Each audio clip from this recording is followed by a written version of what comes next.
দিবলৈ ওলাইছো এটা বিগ ব্ৰেকিং নিউজ। প্ৰাক্তন মুখ্যমন্ত্ৰী প্ৰয়াত তৰুণ গগৈৰ পিছত পুনৰবাৰ কোভিড-19ত আক্ৰান্ত হৈ মৃত্যু আন এগৰাকী কংগ্ৰেছ নেতাৰ।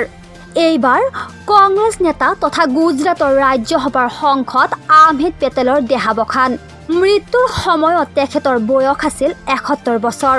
কোভিড-19ত আক্ৰান্ত হৈ মৃত্যু কংগ্ৰেছ নেতা তথা সোনিয়া গান্ধীৰ পৰামৰ্শদাতা আহমেদ পেটেলৰ। ৮বাৰকৈ সংসদলৈ নিৰ্বাচিত হোৱা আহমেদ পেটেল ১ অক্টোবৰৰ পৰা কোভিড-19ত আক্ৰান্ত হৈ চিকিৎসালয়ত ভৰ্তি হৈ আছিল নেতাগৰাকী। আৰু বুধবাৰে নিশা ৩:৩০ শেষ নিশ্বাস ত্যাগ কৰে কংগ্ৰেছ নেতা আহমেদ পেটেলে। এই কথা টুইটাৰ যোগে সদৰি কৰে আহমেদ পেটেলৰ কন্যা ফেজেলে। নিউজ ডেস্ক ৰিপৰ্ট ই প্ৰাইম।